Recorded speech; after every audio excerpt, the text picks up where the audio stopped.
নমস্কার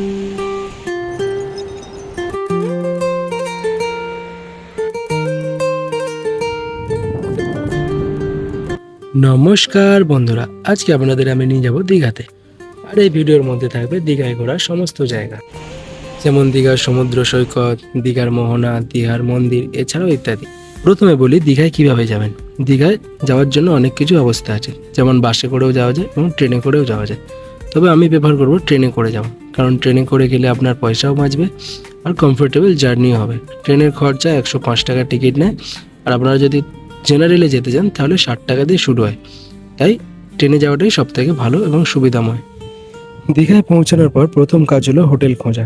হোটেলের ভিডিও আপনাদের আমি দেবো না, কারণ অনেকেই দেখেছি হোটেল সম্পর্কে বিভিন্ন মতামত দেয়, বাট অনেকেই ভাবে সেটা ভুলভাল। তাই আমার মতে হলো হোটেল আপনারা নিজেরা খুঁজুন, দাম দর করুন এবং সেখানে স্টে করুন।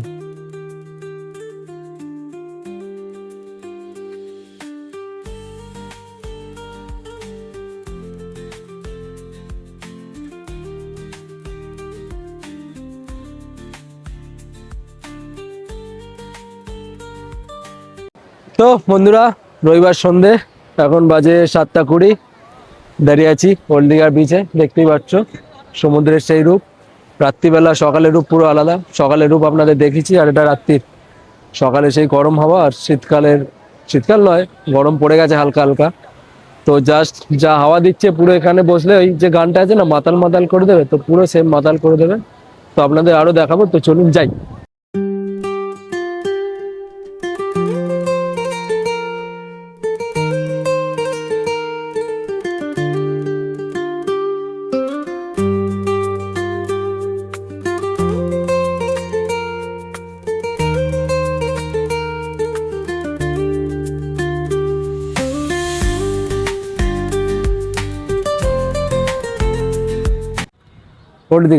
ওল্ড দীঘা এসে যদি আপনারা ছবি তোলা বা বসার জায়গা খোঁজেন, তো বেশ অনেক ভালো ভালো জায়গা আছে। তার মধ্যে আমি একটাতে এসেছি, যেটা আপনাদের দেখাবো। তো চলুন দেখাই। এটা সে অনেকটা, কি বলবো, চায়না টাউনে যেরকম থাকে সেরকম।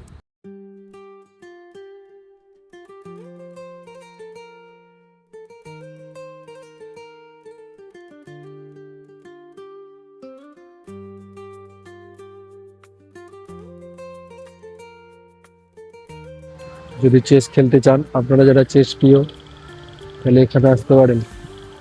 অনেক বড় চেসের বোর্ড আছে এখানে।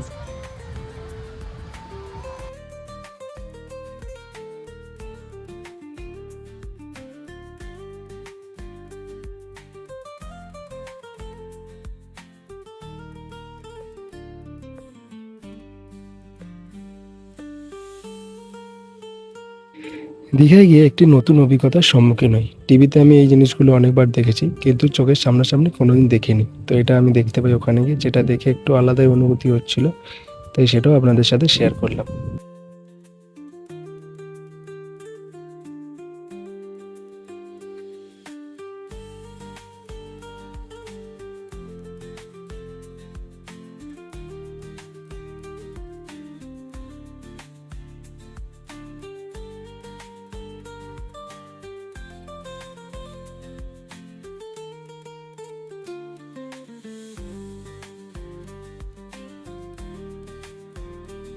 নমস্কার বন্ধুরা, সকলকে জানাই গুড মর্নিং।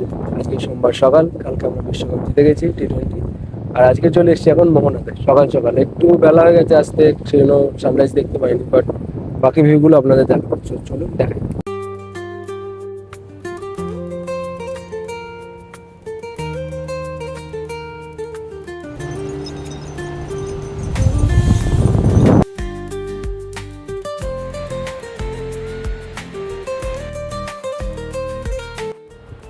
সেই দূরে উঠে আছে সূর্য, যার রূপ সেই লাগছে, পুরো রিফ্লেকশন দেখতেই পাচ্ছেন আপনারা। দূরে সেই সমুদ্র, আশা করছি সমুদ্রের গর্জনার হাওয়া দুটোই শুনতে পাচ্ছেন। আর ওল্ড দীঘার মোহনাতে ঘুরতে বেশ ভালো লাগে, কারণ এখানে বিচটা অনেকটা পাওয়া যায়, যেটা ওইদিকে খুব কম। তাই এখানে আসলে এইটা অবশ্যই ট্রাই করবেন। আর ঘুরে যাবেন মোহনাতে। বেশি ভোরবেলা আসবেন, তাহলে সানরাইজটা দেখতে পাবেন, যেটা আমি মিস করেছি। তো তাড়াতাড়ি আসবেন।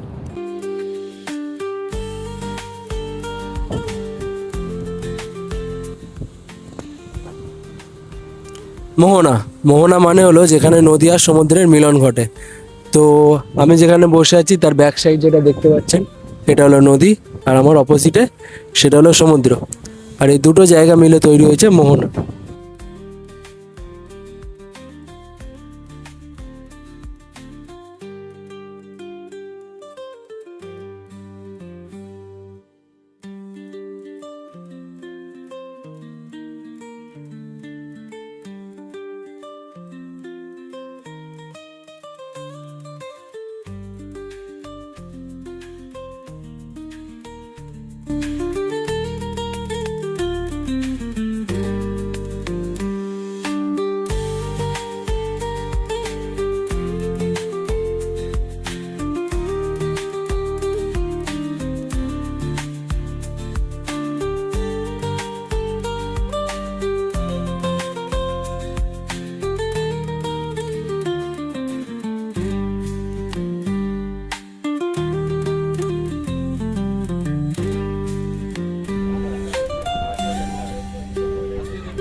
যদি আপনারা নিউ দীঘায় থাকেন তাহলে আগে মন্দির পড়বে, তারপর পড়বে জগন্নাথ দেবের মাসির বাড়ি বা দুয়ার।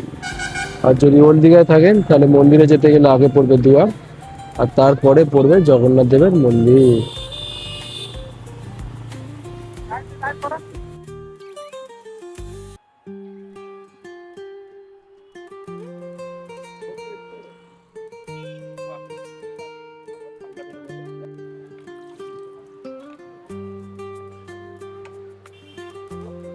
কি দাম আছে? এটা 50, এটা 100, তাই তো?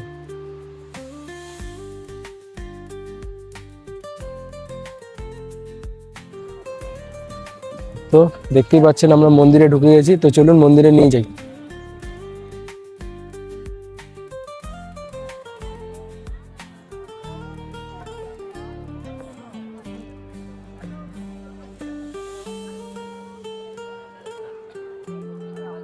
মন্দিরে ঢোকার জন্য অনেক কটা গেট আছে, তবে আমি প্রেফার করবো 6 নম্বর গেট দিয়ে আসবেন, কারণ ওখান দিয়ে আসলে পুরো একদম মন্দিরের সামনে দিয়ে প্রবেশ করতে পারবেন। তো আপনারা দেখতেই পাচ্ছেন আমি 6 নম্বর গেট দিয়ে ঢুকেছি, আর মন্দির পুরো আপনার সামনে।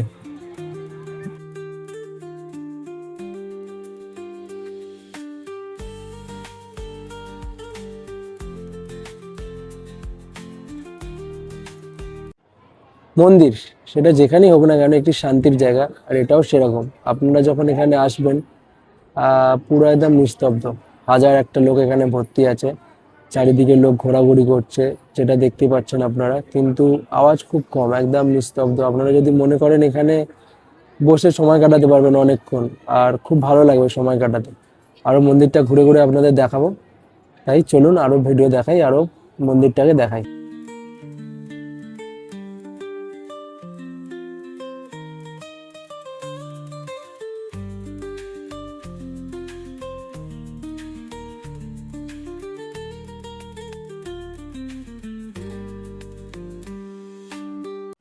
আপনারা যদি মনে করেন মন্দিরে আসবো, তাহলে মন্দিরে আসার কয়েকটা নিয়ম আপনাদের বলে রাখি। প্রথম বলি মন্দিরে আসার সময়। এই মন্দির খুলে যায় সকাল 6টা থেকে দুপুর 1টা পর্যন্ত, কিছুক্ষণ বন্ধ থাকে, আবার দুপুর 3টে থেকে সন্ধ্যে 9টা অবধি জাস্ট খোলা থাকে। এই মন্দিরে আসতে গেলে জুতো পরে তো আসা যাবেই না, যার জন্য বাইরে জুতো জমা দেওয়ার কাউন্টার আছে, জুতো জমা দিতে পারেন, যার প্রাইস নেয় না, ফ্রি। আর হ্যাঁ, আরেকটা বলে রাখি, যদি সেলফি স্টিক আপনাদের সাথে থাকে সেটাও এখানে আনতে পারবে না, সেটা অ্যালাউ নেই। ফোনে ছবি তুলতে পারবেন, বাট মন্দিরের আশেপাশে, মন্দিরের ভেতরে ছবি তোলা একদম পুরো নিষিদ্ধ। আর যদি আপনারা পুজো দিতে চান সেটাও সম্ভব, বাইরেই দোকান আছে বা ভেতরেও আছে, যেখান থেকে আপনারা ডালা কিনতে পারেন। আমি বাইরে থেকে ডালা কিনেছি, যার প্রাইস 50 আছে, 100 আছে, আমি 100টা টাকা দিয়ে কিনেছি। তো এই হলো মন্দির সম্পর্কে ছোটোখাটো তথ্য, বাকিটা পরে বলবো।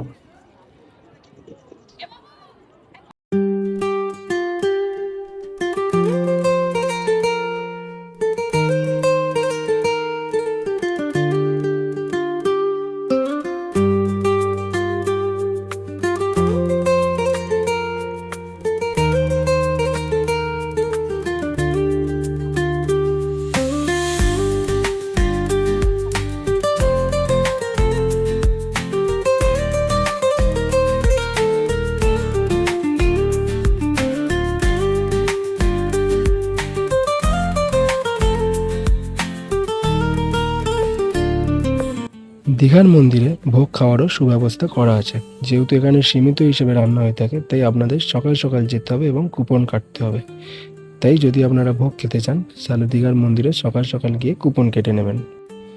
দীঘার মন্দিরে গেলে একটি সুন্দর দোকান দেখতে পাবেন। এই দোকানের ভেতরে যদি আপনারা ঢোকেন তাহলে দেখতে পাবেন অনেক কিছু বিক্রি হচ্ছে, যেমন ভগবানের ছোট থেকে বড় মূর্তি, ভগবানের জামা কাপড় থেকে শুরু করে বিভিন্ন রকম জিনিস বিক্রি।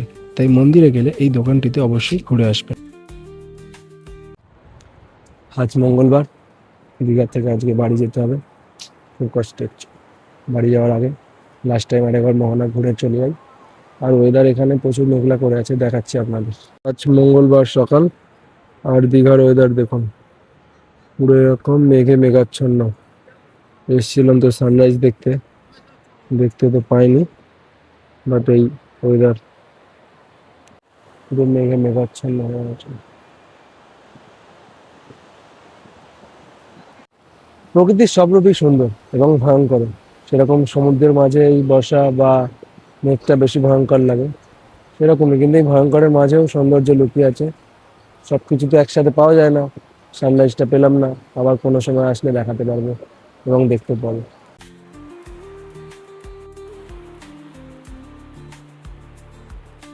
দীঘায় আরও বেশ কিছু ঘোরার জায়গা আছে, যেগুলোর ভিডিও আমি দিইনি বা আমি নিজেও যাইনি, কারণ ওগুলো আগে ঘুরেছি।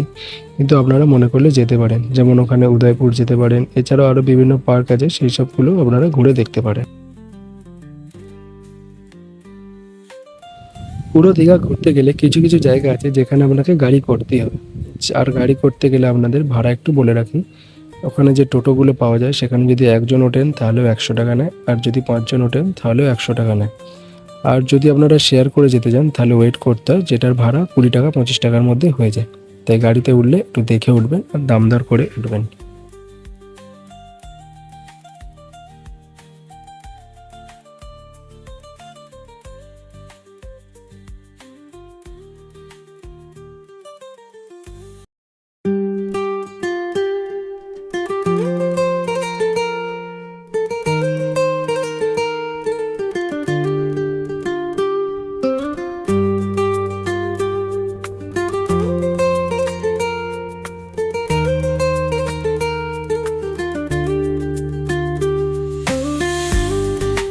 বন্ধুরা, দীঘা এটা শেষ ভিডিও, কারণ এবার বাড়ি যেতে হবে। তার জন্য আমাকে হোটেল ছেড়ে দিতে হয়েছে। গাড়িতে যাব, মানে ট্রেনে করে, কিন্তু একটা সমস্যা হয়ে গেছে। সমস্যাটা হলো এই যে ট্রেনের টাইম ছিল 10:30, কিন্তু ওটা এখন ডিলে করে হয়ে গেছে সেই 3:50-এ ছাড়বে। আর এখন বাজে 12:10, মানে এখনও অনেকক্ষণের ওয়েটিং করতে হবে। তারপরে ট্রেন আসবে, তারপরে বাড়ি যেতে পারবো। আর ওয়েদার সকালে যেরকম মেঘলা ছিল, এখন পুরো রোদ্দুর উঠে গেছে। মেঘলা আছে হালকা, মাঝে মাঝে একটু বৃষ্টিও আসছিল, কিন্তু রোদ্দুরটা প্রচুর আছে। এখন পুরো সূর্য মাথার উপরে। আর যেটা বলার, ভিডিও কেমন লাগছে জানাবেন, কমেন্ট করবেন। আর ট্রেনে উঠে আপনাদের দেখাবো বাকিটা।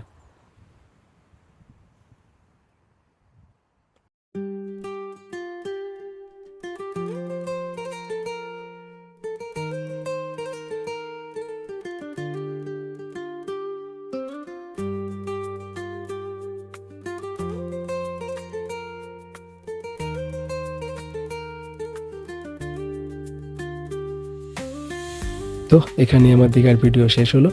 ভিডিওটি কেমন লাগলো অবশ্যই জানাবেন কমেন্ট করে। লাইক কমেন্ট শেয়ার অবশ্যই করবেন, আর পাশে থাকবেন, সঙ্গে থাকবেন। একটু সাবস্ক্রাইব করে দেবেন, কারণ আমি আমার পরিবার বাড়াতে চাই। আর আপনারা যদি না থাকেন তাহলে এটা কোনোভাবেই সম্ভব না। তাই সাবস্ক্রাইবটা তাড়াতাড়ি করে দেবেন। আবার আসবো নতুন কোনো ভিডিও নিয়ে। ততদিন পাশে থাকবেন, সঙ্গে থাকবেন, ভালো থাকবেন, সুস্থ থাকবেন। তো ততদিনের জন্য বাই বাই।